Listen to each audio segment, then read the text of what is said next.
Good morning. So here we are in the third day of the symposium, and it has been already quite a marathon.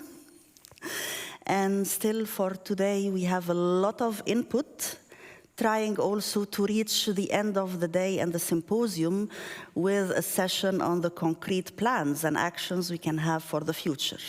So this is what is actually guiding us until the end of today. And we will start the day again with dance and with the dancing body. And this time we have quite a constellation of great dancers and choreographers, mostly coming from urban dance. And we would like also to reflect on their own personal narratives, work in dance, maybe a relation to the public sphere. We're trying to reflect on the hierarchy of forms and the marginalization of forms. Is it related to the space of performance? Is the outdoor sphere inferior than the institutional stages? Or is it about the way we move? Is it about our backgrounds? Or is it about the political content of our dances? We will start with the first performance by David Kono, who is a co-curator of the symposium. And like we saw May on the first day with her cooking performance, today is a chance to get a glimpse into the work of David. David is originally from Cameroon and he is living in Germany.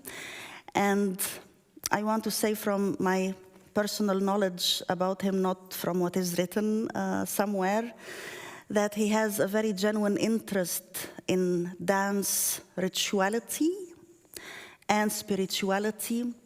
He has a strong connection to nature and to human universal topics. What he will perform now, I think he also performed in the public sphere outdoor, dealing with a totally different setting than the setting of today. So I think it's quite challenging, but I am confident that it will be a very enjoyable experience for all of us.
So taba kungo mo jilo mo wato mo ngone mo jija. So taba kungo mo jilo mo wato mo ngone mo jija.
So thanks to David.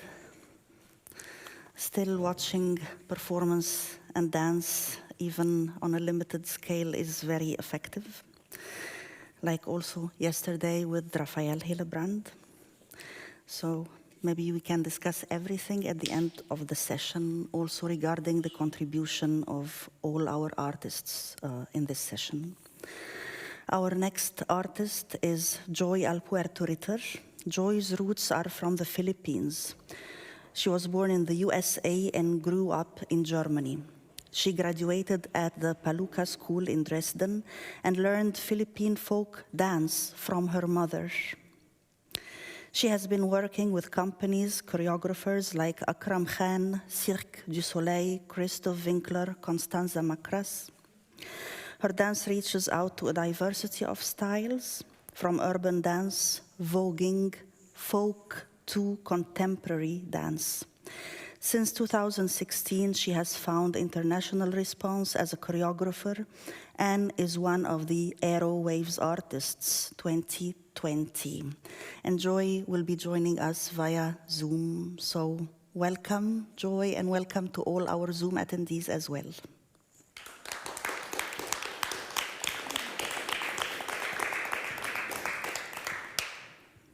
Hello, everyone. Thank you, Nora, for the introduction, and also thank you to David. It was a very moving performance. So yeah, I'm really excited to be part of the symposium and to share my experience and perspectives on hierarchical and non-hierarchical forms, such as diversity in urban dance and also racism. Yeah, like Nora already said, my roots are from the Philippines, and I grew up in Germany. And I haven't been to the Philippines till I was in the age of 36. But I was lucky that my mother was able to taught me something from the culture actually in a foreign country. So basically, she organized a space in South Germany in a little town where we grew up and gathered all the Filipino, mainly women who were married to German husbands, to gather them and celebrate our culture, learning and Philippine folk dance, singing, eating together. And it was very cross-generational. Also, the kids being with us and also bringing it to the next generation. So when I look back, I was actually very thankful and lucky to have that opportunity to know more about my culture, even though I have never been there. And all these dances I've also involved into my choreographic work later on that I appreciated much later, that I have been so lucky. So I feel in general, as someone who's immigrating into a new country, it's such a privilege to actually have this connection to the roots and able to have the safe space to live that culture, but also at the same time being open. We also had invited guests, German who want to learn Philippine folk dance, or other people who wanted to learn from our culture. So I think it was a very special experience. And besides that, I've also been dancing ballet, which is a very, classical form of dance. And I was told that to become a professional dancer, I need to audition for public ballet schools. So I auditioned in John Cranko Stuttgart, Neue Meyer in Hamburg Ballet School, also to Béjar, and I also joined the Prix de Lausanne, which is one of the biggest ballet competitions in Europe, I think. And I was very young.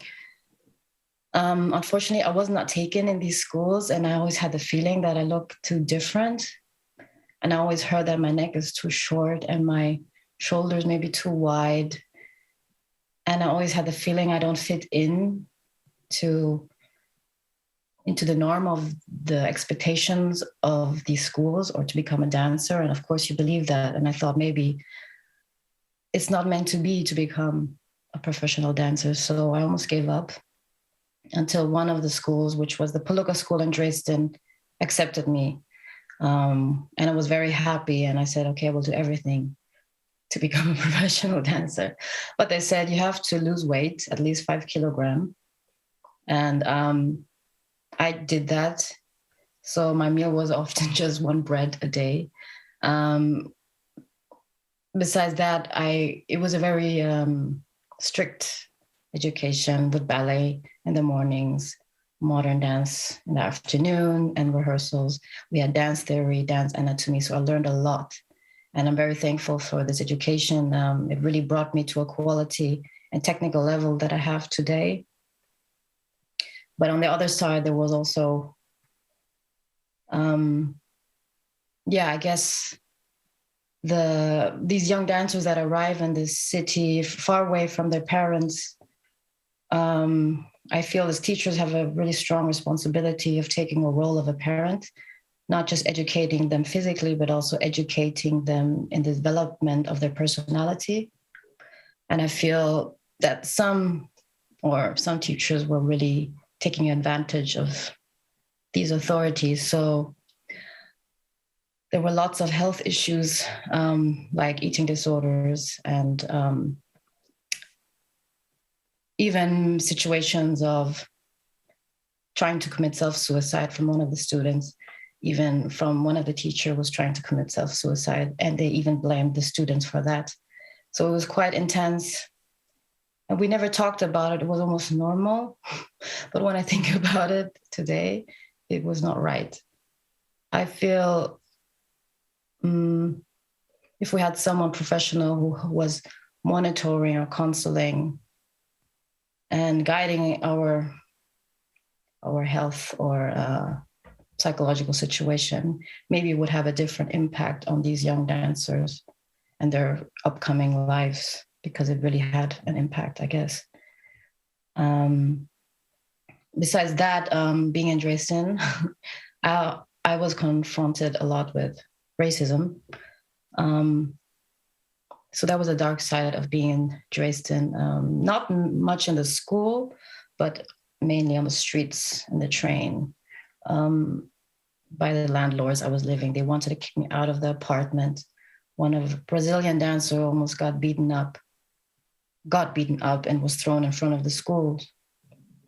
Racism is still a big struggle we have nowadays. I want to just share a quick story of a friend.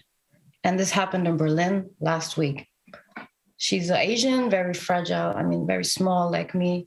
She was walking in Schönhauser Allee, which is a really popular place for people to live and where tourists go. And it's so safe, in my opinion. But in the morning, she was on her way to the airport and she got attacked by a man. He came up to her, spit at her, slapped her, and punched her in the face out of nowhere. Maybe just because she was Asian and knowing that he has the power and she couldn't do anything. So I just want to put awareness into that. It's still happening. And we should, if we see something, we should say something and also try to help if we witness these kind of situations. And to know that, they're not alone.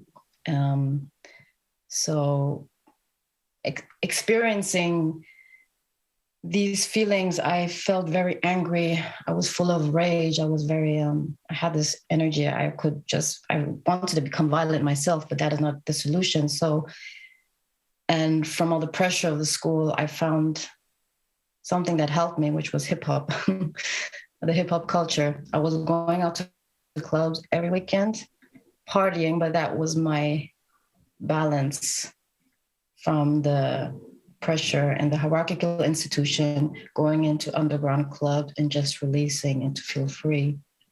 So I really dived into that world, and I was very inspired by these battle events of Juste Debout, Funk and Styles, Défi Paillettes in France, that I've seen these dance battle competitions, and I got so inspired, and I thought, wow, they seem so free, and they're all very individual and unique. So I kind of put ballet a bit to the side and really dived into that world and was practicing. And that's where I learned to be more self-confident, not just to be shy and hide and blend in, but to be strong about who I am and how I look. And no matter what background you have. And this kind of anger that I felt through these experiences I had through racism, I was able to process that into my creativity and into my dance, which was like medicine for my soul. So I was kind of bouncing between these two worlds of the ballet contemporary dance world and the urban dance culture. And at one point, I was also a bit confused and asking myself, where do I belong? Do I have to choose? Where do I put my energy in? What is my identity? Because the way of how they speak and are is very different. The codes, there's different, gestures and they speak about different things. It took me years to just accept that I'm part of both worlds. I still do ballet class, and after that, I put a hip hop song and dance my life out. So why not combine these worlds? And I also use that into my choreographic work. So I work with urban dancers and also with classical dancers or contemporary dancers. And for me, it's always an exploration of how can I, guide them with having the experience of these different ways of this hierarchical, but also communal way of working. So I really try to find the balance and to really reach, all of them that are willing to work with me. So just an example like that I want to mention, there's a space in France called 104. It is a huge space which is open to the public, and dancers go there to practice. Urban dancers, salsa dancers, actors, singers, they all take a corner, and contemporary dancers to practice. So you go into that space and you see all these different diverse artists with these different backgrounds, even visual artists, or have space to share their work. And I think this is like a dream, having access and for free to, go there and be inspired from different art forms without having to be rich or, it's very accessible. And I wish we had this in Berlin, and maybe there will be a place soon coming up, a place of exchange. Because I also feel that in France, the urban dance scene, the underground scene is very intertwined with the high culture. They are very accepted already, I feel. Where I feel Germany is still developing, because there's a lot of big interest from urban dancers wanting to work in theater and art, but also contemporary classical dancers who want to learn from the urban dance scene. So there's a lot of interest of exchange. And from my experience, it was a bit difficult for some urban dancers to find access to it, maybe lack of information, but also lack of proof of an academic dance education, which is sometimes necessary. But for them who are amazing urban dancers, they don't have a certificate, but they've been practicing like a lot. So they could be professional dancers. Sometimes for funding, it's hard for them to receive, to reach these fundings in certain ways. So in my development, I've been also trying to mix these styles that are part of me. And I also went a lot into the voguing culture,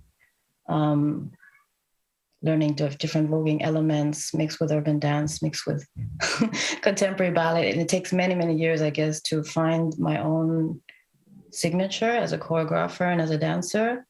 And I just wanted to show you a little video that I've edited where you can feel kind of this energy of these events from like hip hop battles, but also, sessions outside on the streets that we have when everything's closed, because we mainly used to practice in youth centers. So this culture is really depending on these spaces. So I'm happy to share with you this video.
So yeah, thank you. I just wanted to share this, that you can have a taste of the feeling that, you know, is part of our culture, which is the hip hop culture, the voguing culture. And that is possible to have an exchange and mix of it. So yeah, thank you so much. Thank you.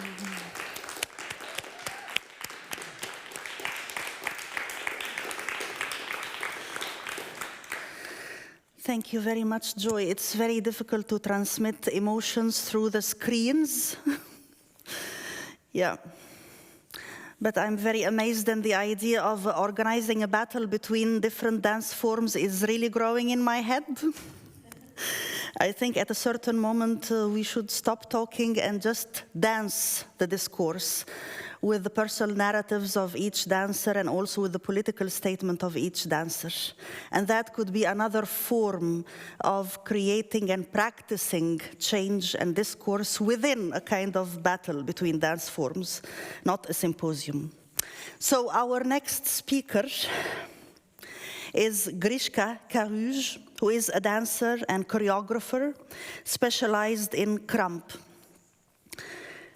Grichka competed in numerous solo and team battles, the idea of a battle again, including twice winning the EBS Krump World Champion. He co-founded RAF Crew in 2007, where he won the Hip Hop World Championship in 2009 and co-choreographed RAF Cities in 2010. He also founded in 2009 the collective Madroots, which brings together many French pioneers of the krump movement, but also international leaders. Since 2013, he has been artistic director of the international Ilest Battle, an international krump meeting, the 9th edition of which took place in La Villette in May 2022. And in 2017, he co-choreographed the short film Les Indes de Galante by Clément Cogitor. And recently, he was also the choreographer of A Human Race, which was produced by Tanz Komplizen. So join me welcoming Grichka.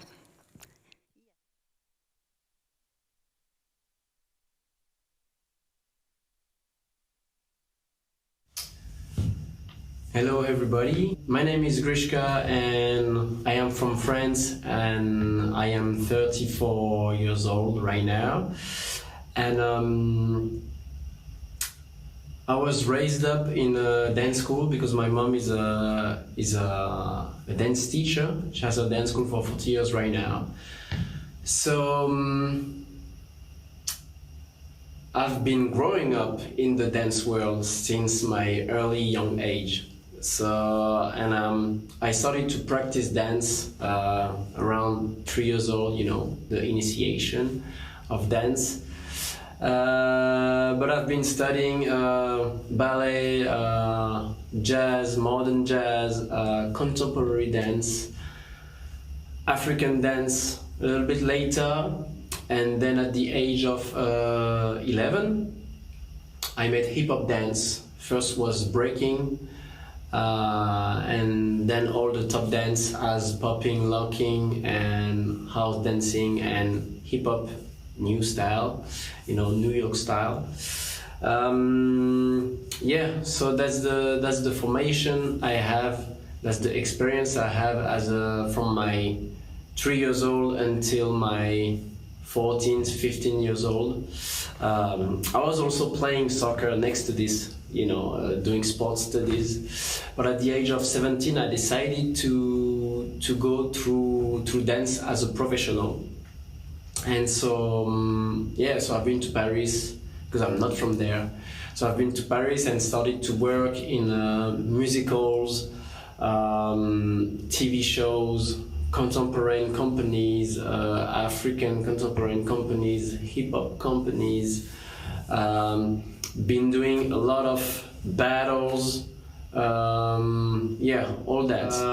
2005, there was the movie Rise by David LaChapelle that the documentary that came out in the cinemas. This movie was showing what crump is. Crump is a street dance that is coming from Los Angeles. Was born in the years of 2000, and yeah, this is a dance that is putting together the spirit and the body. You know, this is a raw expressive dance where you are able to put out everything that you have inside, which can come from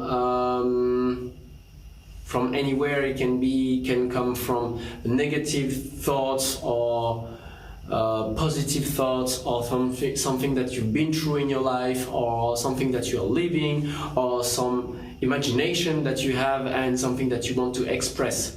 So yeah, this is a powerful dance that was born in a special context, you know, social context, which is the ghetto of Los Angeles, you know. So this dance was really a way to escape the street, a way to get out of the daily struggles that especially like the gang members and all that the youth were going through at this time, you know. But this documentary really touched me and many others on the planet, so I decided a few years later to go there straight. And to not a few 6 months later, I decided to go there to discover the movement, you know. And from this, I really fell in love with this and came back to France. And then the movement was starting in France and in the whole Europe. So people started to gather and session together, start to practice crump. And then we were doing exchanges with the pioneers and the founders from Los Angeles, bringing them in Europe, doing events with them, doing battles, creating sessions, and all this. And now this is a time for me, after doing all that stuff, all that battles, organizing events, helping the movement to grow, to put it on stage. And that's a that's interesting for me because I've been running the stage so many years, but kind of not with Crump. So now this is the time that I'm putting in on stage, and the challenge, the goal is like, how can you put the street on stage, you know,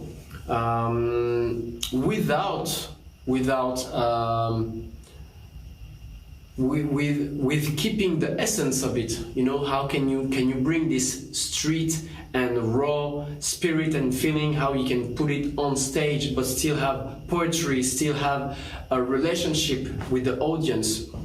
And this is bringing me to the first thing that I would like to talk about is like, this was my experience as a performer, as a dancer, as a choreographer, you know. And how do I perceive the gaze of the spectatorship? Actually, with Crump, we're trying to make people feel. You know, that's what this dance is about, because this is about spirit with body. You know, so we're trying to make people feel something. So no matter what you're gonna do, you can talk about this or that topic.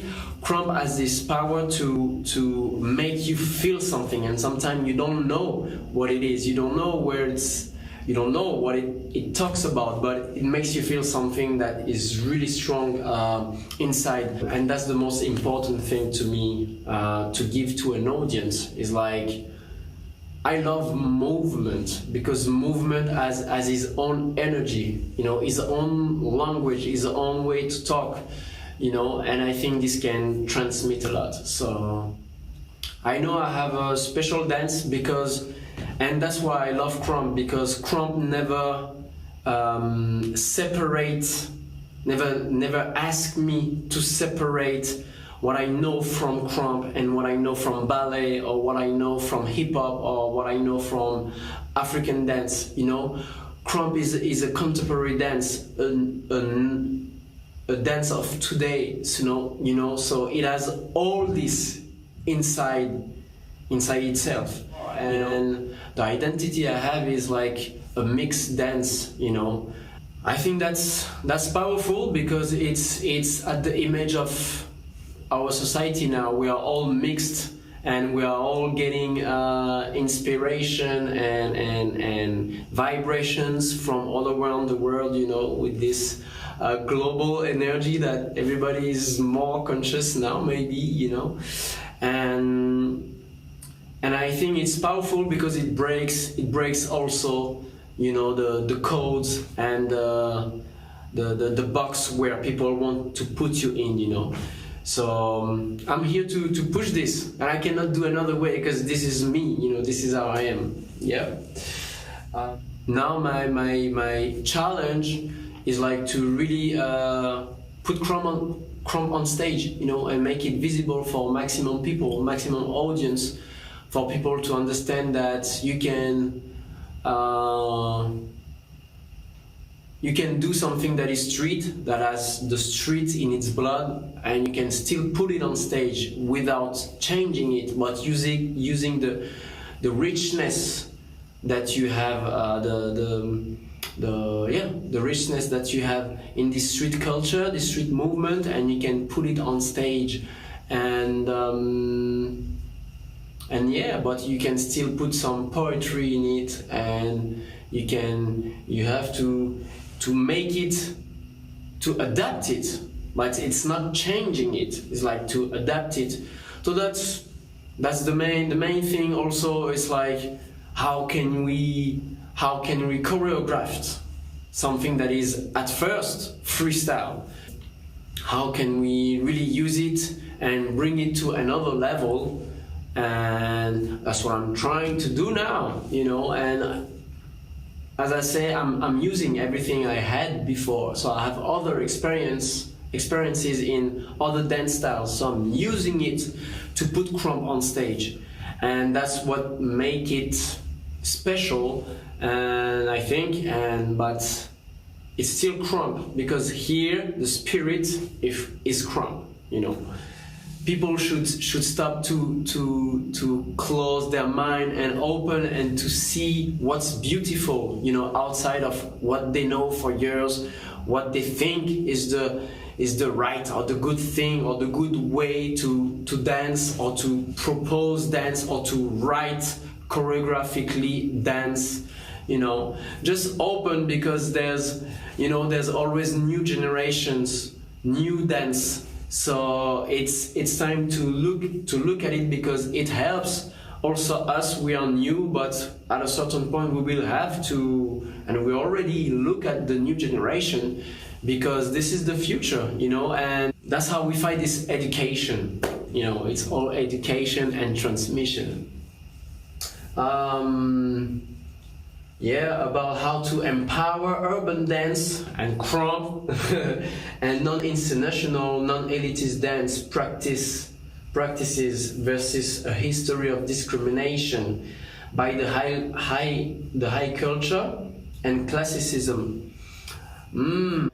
Don't be scared and don't think that things are impossible. No. You have to build yourself. You have to build yourself, because nobody will do it for you, you know. And then, as you have this energy, the right people will come. The people that you need, and those people will need you, you know, at a certain point, because this is how it is. I think this is all energies. So if you have a good energy and strong foundations and purposes and goals, don't be scared. Don't be scared that this is gonna fail, but this door gonna open. You know. So that's how it is. I don't think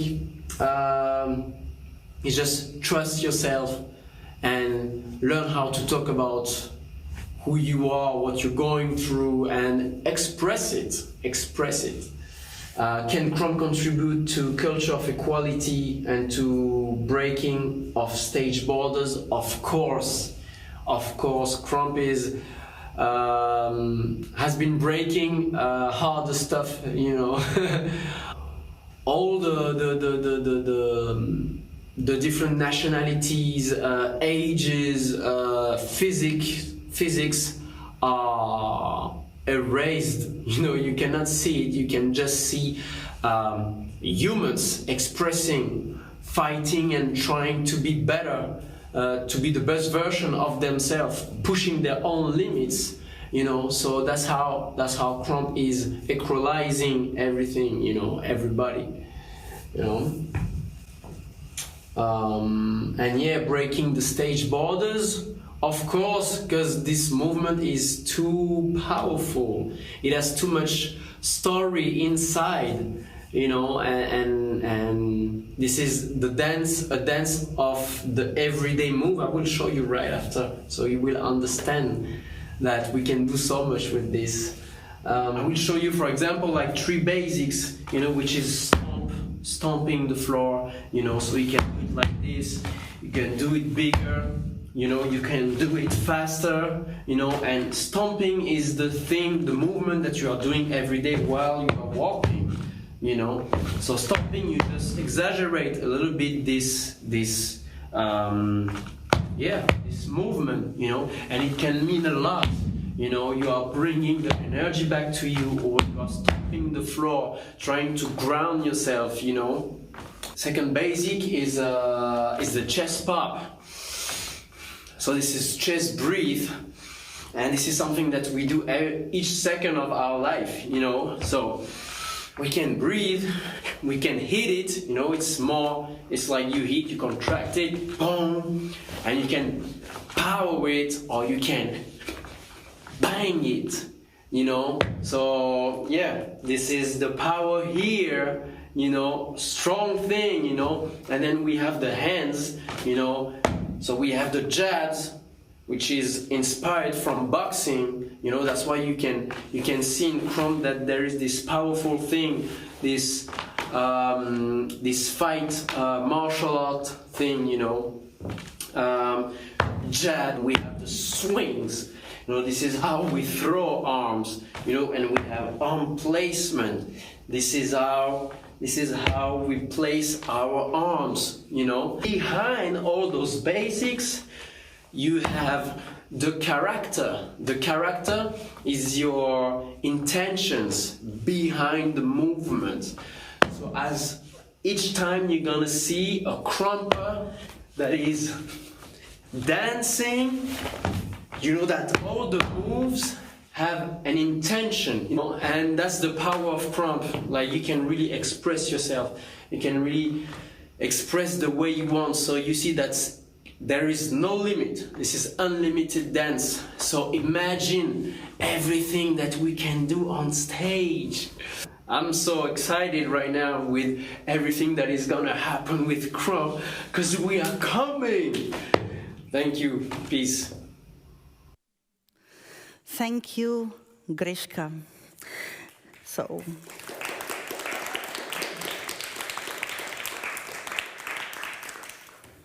So listening to Grichka reminds me of some old criticism also growing up in Cairo, that many people used to say we cannot understand dance, what is presented on stage.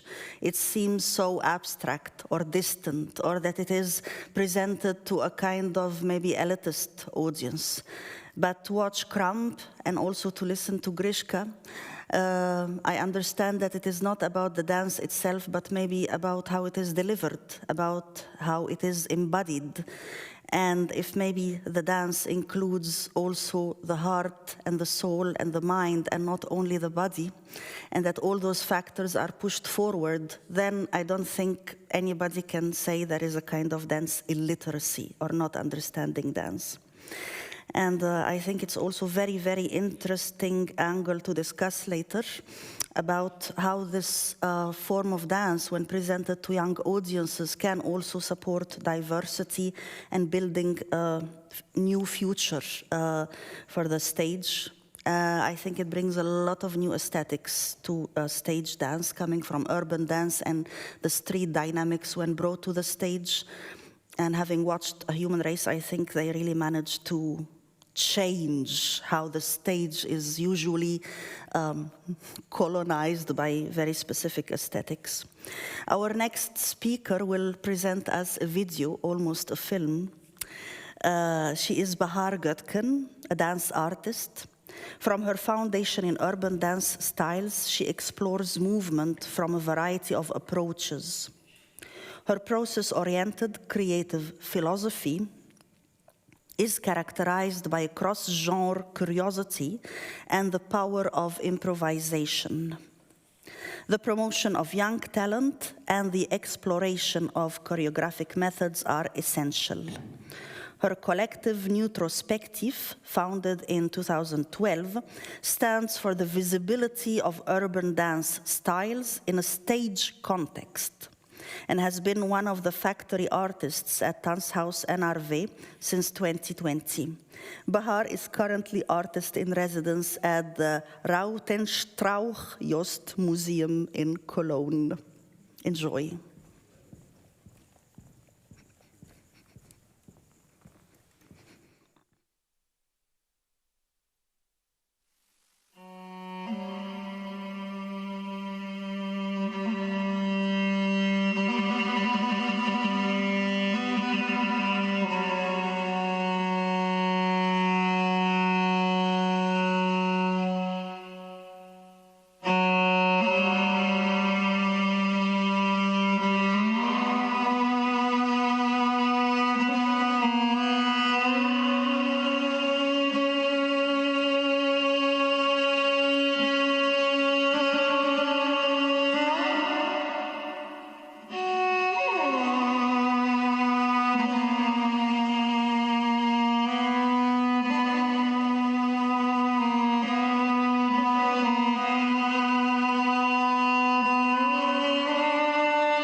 Also, 9.11. Retrospektiv.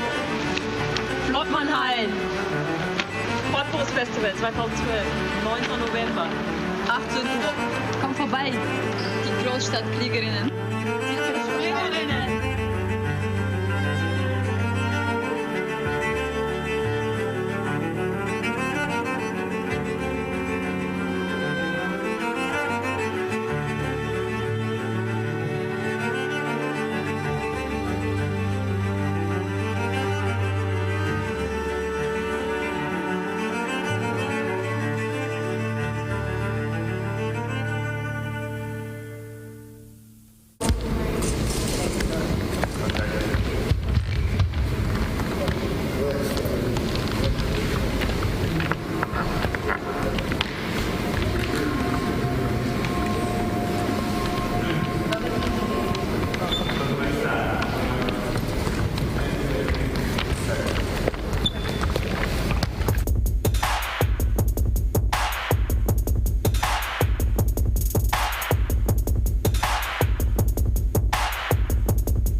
Thank you very much for this film, Bahar, and thank you for joining us for the discussion now. And I would also like to invite David to join me here on the sofa. we have also with us, I think, Joy online, David here physically, and Bahar. And I think in the remaining time, we should just go forward and directly with the questions and responses, whether on the Zoom or here from our physical attendees. I just want to say a tiny thing, as I speak too much always. I try to control myself. But the power of the individual is very strong in all the contributions we saw today. And how an individual, even if it is an only person, is able to create impact and change, even if it is just for their own little community. And that it is not only institutions that are in charge of change or of communicating with the society and community, it is also the individuals. And I would say that it is the individual who creates the institution and not vice versa. So we have the first question from Zoom.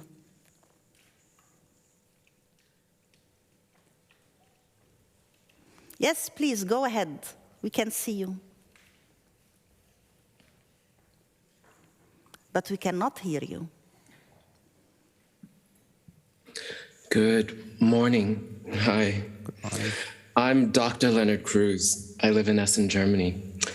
I've danced over 30 years. My first contract was with Pina Bausch as guest in Repertoire.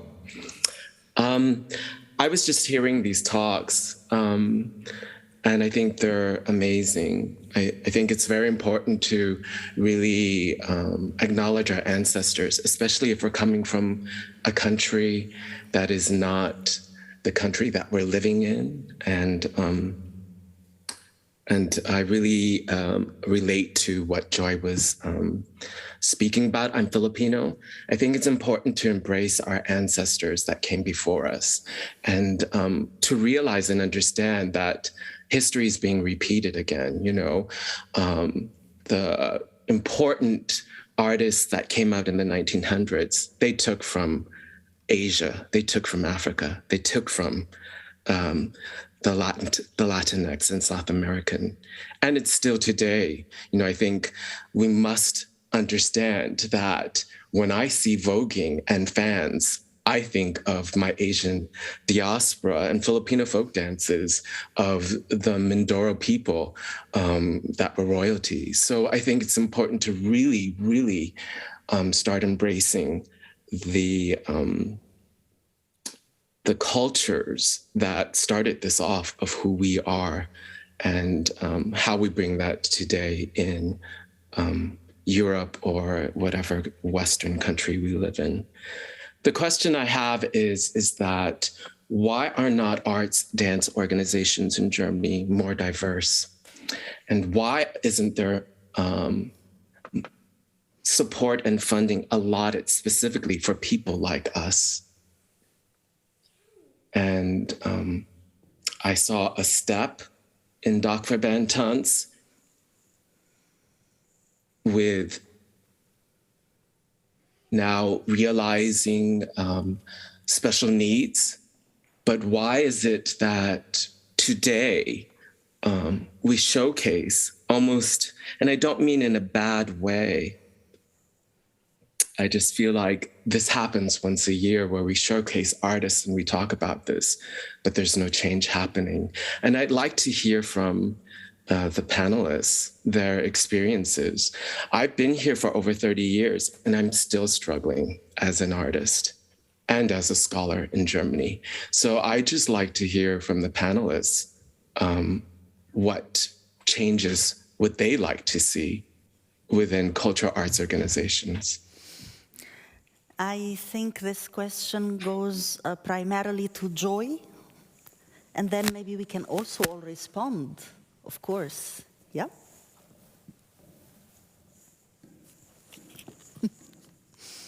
Yes. Yeah, thank you for sharing your thoughts. And it is, yeah, it makes me very emotional to hear that you have similar experience from my side. like from the moment where I grew up, like my mother, I was too young to understand, okay, how did she find this space where we're able to kind of share and exchange within our culture? I feel now as a choreographer and dancer, writing applications in order to get funding, in order to create my work, I always try to emphasize also from my background, my cultural background with my Philippine folk dance. And I think there is interest, I think also in Germany, also more in Europe, where they're interested in inviting also many artists from Asia to Europe. Indonesia, I'm working with Rianto, who is from Indonesia. He's been touring a lot in Europe. So I feel there's a very big interest in learning more from different cultures, also from Asia. It's still very exotic, if I could say. Like it's always this kind of, them, but it's hard to find like you say, the diaspora now today, it's all inspiring each other. Like voguing has so much similarity, as you said, to the Asian dances with the hands, all this kind of articulation. We're like, feels like so natural because it also comes, from the Asian culture. So I really agree with you, not to forget where, the inspiration comes from and the ancestors and our culture, that it all has a ripple effect on the new generation and new styles that are developed. But yeah, I'm curious what others say to this topic. Yes. Ja, also ich kann auf Deutsch antworten. Ich verstehe ganz gut auf Englisch, aber ein bisschen schwierig auf Englisch zu sprechen. Je peux traduire la question si tu veux. Non, j'ai compris. C'est comment est-ce qu'on peut changer la Mentalität. Ja, also das ist gut, aber es geht nicht nur um Künstler alleine, wie auf diese Bewegung zu tauschen. Es geht auch um Politik. Ich will nicht Bilder in Afrika nehmen, weil mit dem Referenz, niemand kennt das. Ich nehme nur die Referenz von Heine Müller. Jetzt im Theater viel Rede über Heine Müller. Und wenn du guckst, die Radikalisierung von Heine Müller in seiner Zeit, was er hat gesagt, er weiß, dass morgen er kann sterben. Und was machen wir jetzt als Künstler oder als Geschäftsführer am Haus? Es geht nicht nur um Künstler, es geht auch um Geschäftsführer bei der Forderung, was sollen wir machen für diese neue Welt? Ich rede über Kinder. Also ich habe 2 Kinder in Deutschland, sie sind hier geboren, sie sind hier sozialisiert, wahrscheinlich. Und gleichzeitig, ich habe eine Kinder, gleichzeitig geboren, gleichzeitig in Kamerun. Was diese beiden Kinder kann gut ankommen, wie kann man machen? Es geht nur um Geschichte, es geht nicht nur um zu erzählen, nur meine eigenen Geschichte oder meine eigenen Arbeit. Es geht für wir alle. Ich als Künstler, ich kann auch sagen, ja, das ist mein Vorschlag, aber woher komme ich, diese Forderung, das zu haben? Weil mancher Theaterhaus oder Tanzhaus oder Festivalhaus will das nicht zeigen, weil das kommt nicht in der Format von Ballett, Tanz oder in der Format, was er hat oder sie hat in der Schule gelernt. Weil es ist eine größere Struktur. Wir können auch reden über Struktur von Antrag. In Deutschland, wenn du schreibst einen Antrag, du musst schon ein Ergebnis zeigen. Und ich sage, okay, wie kann ich eine Ergebnisse finden? Weil ich habe nur einfach Gefühl, auf das und das und das zu arbeiten. Und ich weiß es nicht, woher kommen diese, ich weiß es nicht, was ist die Ergebnisse. Aber in der Antrag, du musst Strich für Strich zeigen die Ergebnisse. Und da fängt dieses Problem. Weil es geht nicht nur als ich ein Künstler, weil du versuchst wie eine Maschine diese Konstrukt, diese Ergebnisse zu finden. Und wenn wir sagen, Kunst ist eine ephemere Sache, du weißt es nicht wo. Also für mich Kunst ist irgendwie, ich gehe in einen schwarzen Raum, nur so wie eine kleine Licht und ich folge dieser kleinen Licht und ich weiß nicht, woher dieses Licht geht. So ist Kunst. Also in der Realität, in der Strukturantrag, du musst schreiben die Ergebnisse. Ich kann nicht, ich bin noch nicht in der Probebühne. Wie kann ich das schreiben?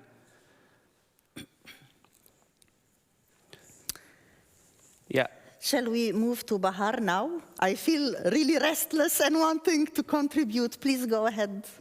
Yes? Okay, hi.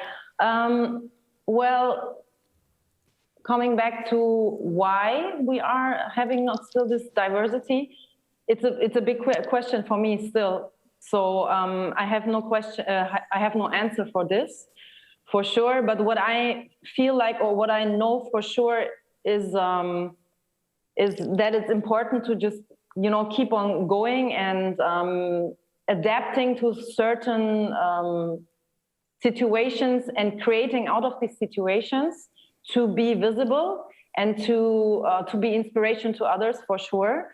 And what I also see is that through doing and through all these times, for especially me, like having this collective now since 10 years nearly, it is a really slow evolvement in this direction. But it's maybe also because of German bureaucracy. I mean, it's also what David also said. But I see that there's things changing, even slowly. There are things changing, and there are people in positions who are kind of a voice and who can open up through different influences. So I believe there is some change, even if it's a little one. I see it positive. Yeah, always empower people to keep on going, definitely, as well also for the new generation, to empower people to be their own makers. And yeah, I think this is what I can just add to this. Fantastic. I also want to say something, and because the question also was what change do we want to see? For me, I would like to see demands made by dancers, by the dance scene, by audiences as well from all ages and backgrounds. And I would like to see those demands implemented into a plan that is taken over by the responsible institutions who feel their responsibility towards equality and equity and towards the growth of the dance field. And I think I would also like to see in the next year, with transformation happening with the government, the elections, and we'll have new politicians, new people in the office. I feel this is a great moment to implement new demands and new ideas, new topics, new people showing up with new projects, and really trying to have a strategic plan of how to implement in a concrete way and actions those demands. This is what I want as change. And I feel it's the right moment, because there is a certain fragility in moments of transformations that we need to grab. So let's continue. Maybe questions from the room here, responses, ideas, wishes for change.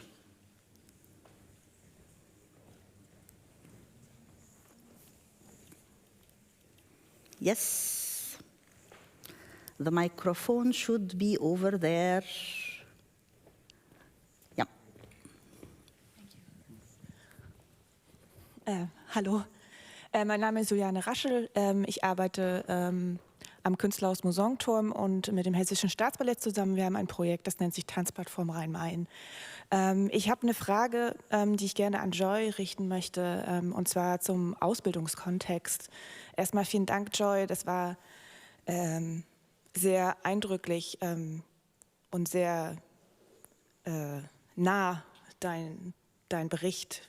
Und danke, dass wir daran teilhaben können, weil ich glaube, dass es auch sehr schmerzhaft war zum Teil, das nochmal hier so öffentlich uns mitzuteilen. Ich möchte aber gerne fragen, vielleicht auch aus einer Erinnerung, wie hat die Ausbildungseinrichtung, also die Ballettschule in dem Falle, wie geht die damit um, dass rassistische Übergriffe auf ihre Studierenden passiert? Also hatte man das Gefühl, es gibt eine Art von Verantwortungsgefühl dafür, wie man sich für die Studierenden einsetzt und auch schützen möchte und kann? Und eine weiterführende Frage wäre, wie sieht das heute aus? Also gibt es an den Institutionen, an den Ausbildungseinrichtungen Menschen, die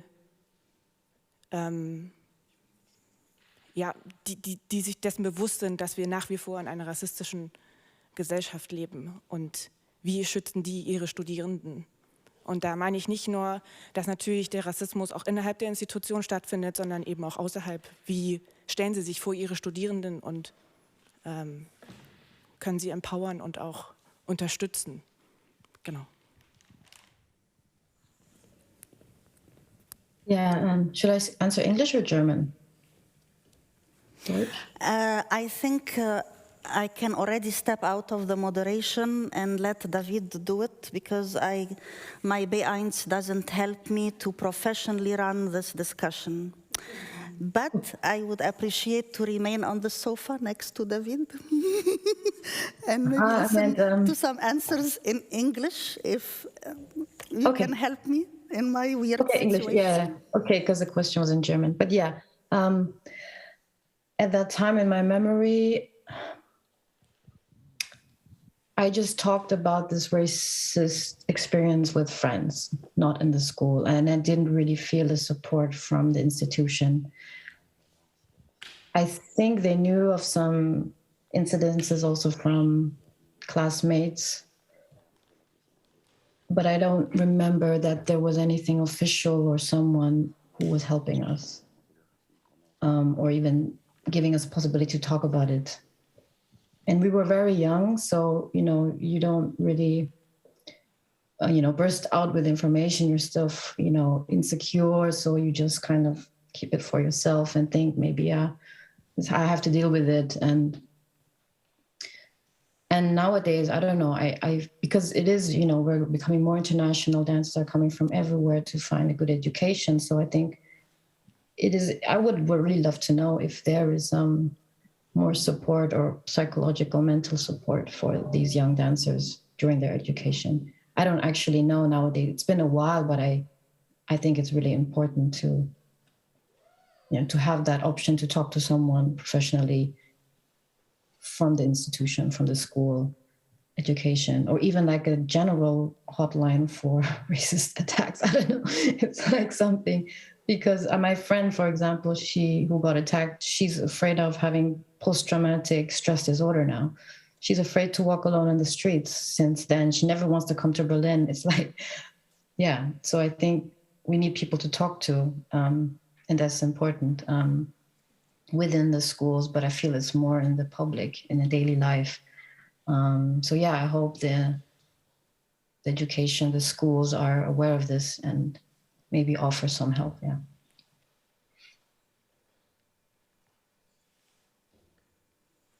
No responses? Bahar, David? Bahar? No? Okay. We already have, I don't know if it's a question or a contribution on Zoom. Please speak Magoshi. Hi, it's me again. Yes, please. Yes, next time you have to be physically with us.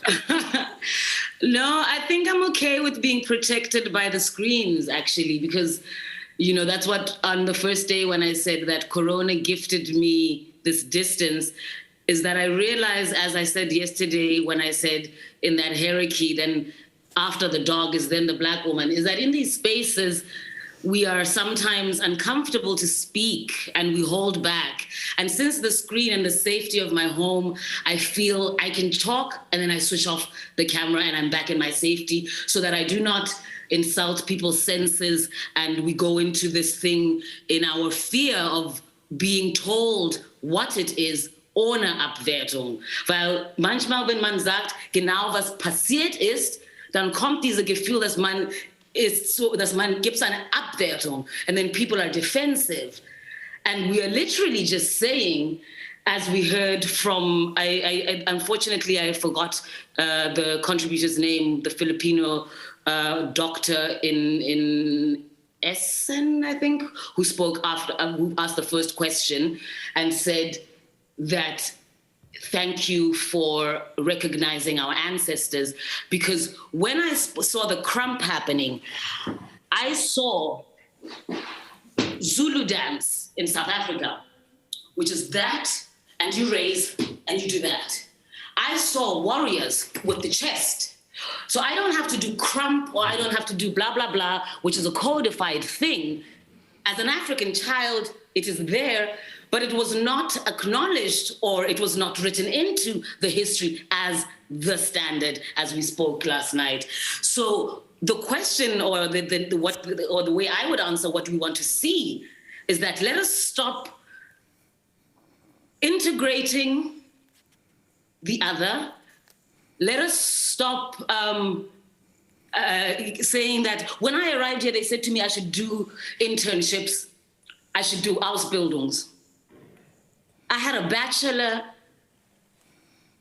in economics. Okay, I didn't finish the economics, but I had a bachelor. I had studied up until the last exam of my economics. I dropped out. I said, I don't want to do economics.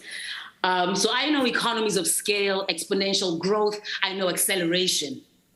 And I also had studied contemporary dance repertoire, and acting, where my acting teacher was like, you want to go prance around in tights?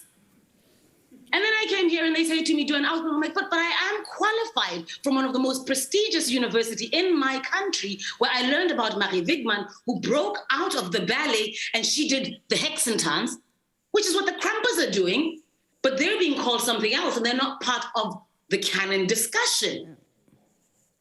And I sit back and I go, but be humble, my child, because my mother said to me, children must be seen and not heard. The angry Black woman would make it difficult for people to get stuff. And I said, how are you going to do it? How are you going to dance around this problem? Because you cannot sit like this. You will not take your life. I will not commit suicide. I hope I will not. I have a semicolon on my hand here. And that's part of the semicolon. I don't know how to do that with the camera. That's part of the semicolon.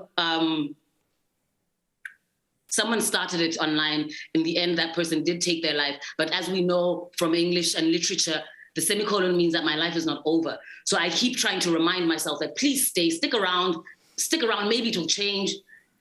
And because I am the other who has been spoken about and I've studied it and I've heard it for so long, I'm like, wow, they're taking a long time to get to where I am. I'm waiting for them to arrive. I'm waiting for them to arrive, and let me be gentle, because if I do it with violence, with anger, they will not hear it, so there will be no change. So thank God for Corona for slowing stuff down, and I waited and I watched and I said, they need to have wars happen in their body because they have experienced being coddled and being safe, so they do not understand why the people cramp in there. And then they go, be like water, my friend. Be like water, my friend. Because water can crush it and water can be slow. And, so what we need to see is to not give the people Ausbildung. Do something radical in the institutions.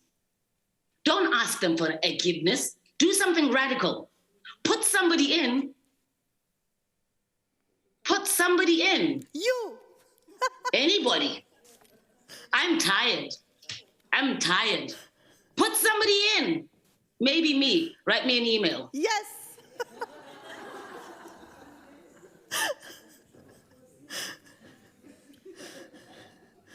Great. So, we will write to you, I am sure. At least I will. Now we have few minutes left, so please join us with more responses, more energy and passion. 3 minutes left, says the screen. Joy, Bahar, David, everybody here and on Zoom. Anything? Yes. Somebody's running. For the last minute? Yes. So this one is on, right? Mm-hmm. So, Canan Erek from Berlin. I want to be also optimist and to underline what Bahar said. I came to Germany in 1987, to Essen, where we are. And I feel that there is a change happening, slowly. And as you mentioned, Joy, I was also very young, and we had also different psychological problems, let's say, and nobody was speaking. Everybody was crying in the basement. And we wouldn't even be able to support each other rather than talking up to somebody else.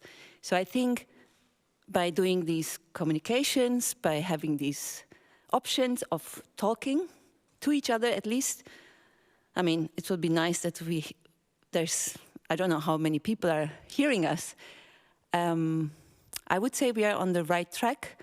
Of course, we wish that things can change in a quicker manner. But as, I don't know your name anymore, but as you said, I think we can only achieve things with understanding, respect, and hearing each other, and not just accusing the others or accusing the system. If we don't understand the system, we won't be able to change anything. So, just a little contribution. Thank you, Janan.